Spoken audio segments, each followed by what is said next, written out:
지난해 12월에도 온타리오주 광역 토론토 부동산 시장은 꽁꽁 얼었습니다. 오늘 토론토 부동산협회가 발표한 자료에 따르면 지난달 평균 주택 가격은 105만 1216달러로 전달보다 2만 8천 달러 하락하고 115만 7837달러이던 1년 전과 비교해 9.2% 떨어졌습니다. 단독주택 가격은 138만 4,586달러로 13% 하락하고 반단독과 타운하우스, 905 지역 콘도 가격도 떨어졌는데 416 지역의 콘도는 유일하게 1.4% 올라 74만 1,584달러를 기록했습니다. 특히 905 지역이 큰 폭으로 떨어져 단독 16%, 반단독 16%, 타운하우스 13%, 콘도도 5% 하락했습니다. 거래 건수는 모든 주택에서 절반에 가까운 48%가 뚝 끊겼습니다. 시장에 새로 나온 매물 역시 전년과 비교해 절반 가까이 줄었습니다. 이와 동시에 지난 한 해 시장 결과도 나왔는데 거래와 매물은 감소했지만 가격은 올랐습니다. 지난해 GTA 주택 거래 건수는 7만 5,140채로 2021년보다 38% 낮은 수준이며 신규 매물도 2021년과 비교해 8.2% 줄었습니다. 그러나 평균 거래 가격은 118만 9,850달러로 2021년 109만 5,333달러보다 8.6% 올랐습니다. 기준 금리 인상 이후 내내 집값 하락세가 이어졌지만 지난해 초반 가격이 폭등한 데다 신규 매물이 줄어든 덕분입니다. 협회는 금리 인상 영향으로 올 상반기까지 하향 조정세가 계속되지만 늦 여름부터는 금리 영향이 완화되면서 안정을 찾기 시작할 것으로 전망했습니다. 이어 기록적인 이민자 유입으로 인해 수요가 증가하면서 임대와 주택 공급에서 문제가 가중될 것이라고 지적했습니다. 브리티시 콜롬비아주 주택시장도 마찬가지로 하락세가 이어졌습니다. 밴쿠버 부동산협회에 따르면 지난달 거래 건수는 52% 급감했고 평균 거래 집값은 111만 4,300달러로 한 달 새 1.5%, 1년 전보다 3% 떨어졌습니다. 협회는 주택 구매 예정자들은 여전히 관망세이고 주택 소유주들 역시 지켜보며 시장에 나오지 않고 있다고 설명했습니다. 이외에 메트로 밴쿠버에서 지난 한 해 거래된 주택은 2만 8,903채로 2021년보다 34% 줄었습니다.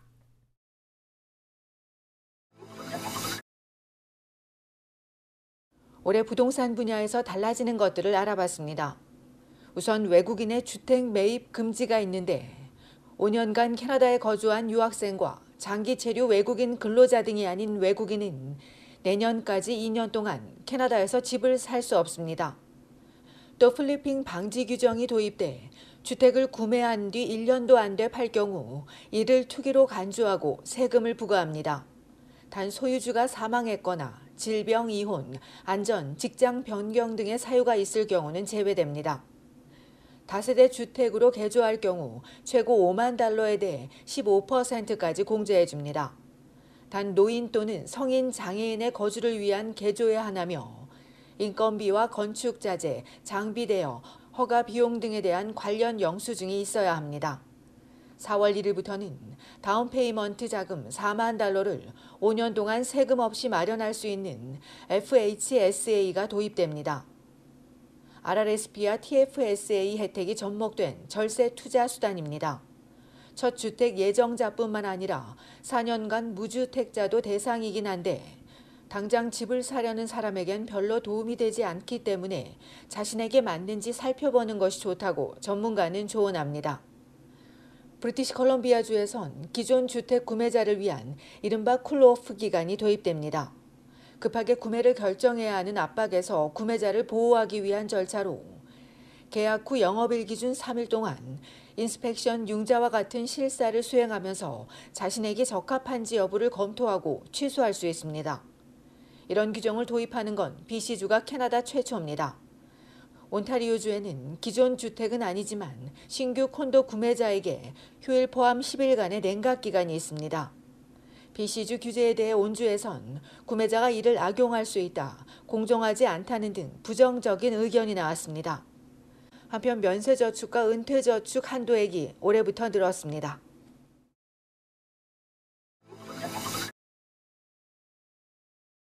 어린이용 감기약과 진통제 부족 사태에 이어 이번에는 성인용 감기와 독감약이 부족해지고 있습니다. 코로나19와 독감, RSV까지 각종 호흡기 질병이 급증하면서 약국에 성인용 약들이 텅텅 비었습니다. 재고도 점점 더 줄고 있습니다. 온타리오와 브리티시 컬럼비아주 약사협회는 지난 수십 년간 이런 적은 처음이라며 전례 없는 품귀 사태라고 우려했습니다. 지난해 수개월간 이어진 어린이용 약품 부족이 도미노로 이어지고 있고 올 시즌은 특히 감기와 독감이 일찍 시작된 데다 RSV 코로나 환자가 급증하면서 이런 사태가 발생했습니다. 또 수입 의존도가 높기 때문에 공급이 수요를 따라오기 어렵다는 지적도 나옵니다.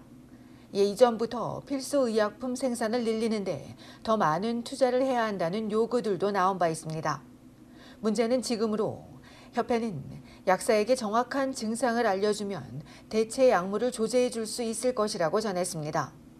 이어 감기나 독감약은 증상을 완화시켜주는 것이라며 열이 나면 타이레놀이나 에드빌을 복용하고 기침이나 코막힘에는 뜨거운 물에 꿀을 넣어 마시는 것이 좋다고 권고했습니다. 또 수분을 많이 섭취하고 휴식을 취하는 것도 방법이라고 덧붙였습니다. 그러면서 아프지도 않은데 미리 사재기할 필요는 전혀 없다고도 강조했습니다. 이와 관련해 연방보건당국은 의약품 부족은 복잡한 글로벌 문제라며 상황을 모니터링하고 국내외 제약사들과 논의 중이라고 전했습니다.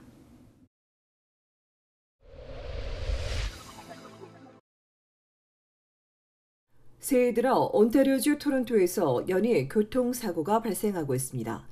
어제 오후 5시 10분경 에토비코에서 길을 건너던 59세 남성이 뺑소니 차에 치여 병원으로 이송됐으나 숨졌습니다. 토론토 경찰은 렉슈어 블루버드 웨스트에서 세컨 스트리트 북부 방면으로 우회전하던 짙은색 포드 픽업 트럭이 남성을 치고 달아났다며 용의자와 차량을 추적하고 있다고 밝혔습니다. 또 어제 오후 놀스요 돈밀스 로드와 에글링턴 애비뉴 이스트 교차로에선 행인 2명이 차에 치여 50대 남성이 위중한 상태이고 두 번째 피해자가 중상을 입었으며 밤엔 돈밀스 로드와 스트리스 애비뉴 이스트에서 사고가 발생해 행인이 다쳤습니다. 사고 차량 운전자들을 상대로 정확한 사고 경위 등을 조사 중인 경찰은 안개가 자주 끼고 빗길로 인해 사고 위험이 높다며 모두에게 안전 운전을 당부했습니다.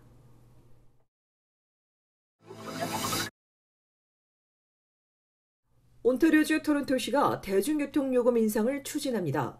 토론토 대중교통위원회는 교통요금을 10센트 인상하고 지하철이나 버스 등에서 급증하는 폭력 범죄를 막기 위해 추로부터 5,300만 달러를 지원받아 특별 경찰관 50명을 충원할 계획이라고 밝혔습니다.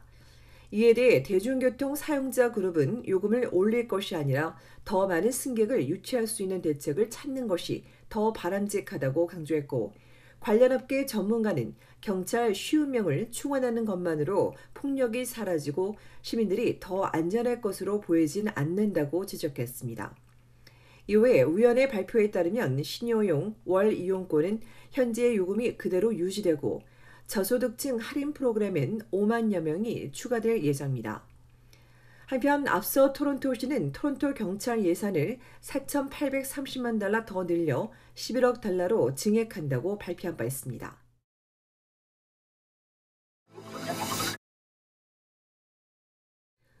오늘 5일부터 중국발 입국자는 입국 전 코로나19 검사를 받아 음성이 나와야 입국이 가능합니다.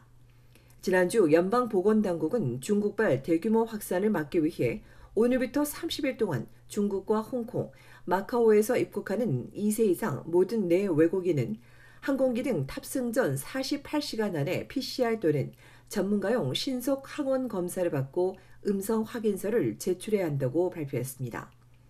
이와 관련해 음성 확인서만으로 큰 효과가 없을 것이란 지적이 나오는 가운데 이번 조치로 입국 일자를 앞당겼다는 여행자가 있는가 하면 중국에서 검사 결과가 10시간 안에 나오기 때문에 큰 불편이 없고 안전을 위해 미리 검사하는 건 좋은 방법이라며 찬성 의견이 나오기도 했습니다. 한편 브리티시 콜롬비아주에서 미국을 휩쓸고 있는 XBB 1.5 감염자 수가 최소 12명으로 늘면서 BC주 당국은 이 변이가 이제 막 시작되는 것으로 보인다며 실제 수치는 이보다 더 많을 것으로 예상했습니다.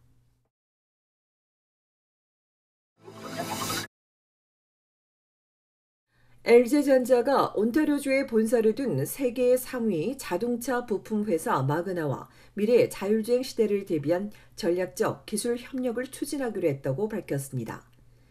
주행 관련 정보와 엔터테인먼트 기능을 동시에 제공하는 차량용 인포테인먼트 분야에서 강점을 가진 LG전자와 마그나가 보유한 첨단 운전자 보조 시스템, 자율주행 관련 솔루션을 통합해 차세대 자율주행 솔루션 시제품을 개발하고 기술 타당성을 검증할 계획입니다.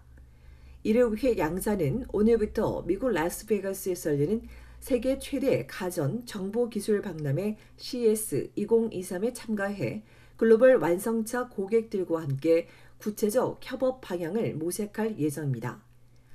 LG전자는 마그나와의 협업 확대를 위해 글로벌 완성차 고객은 물론 자동차를 사용하는 운전자와 탑승자 모두에게 차별화된 고객 경험을 제공할 수 있을 것으로 기대한다고 전했습니다.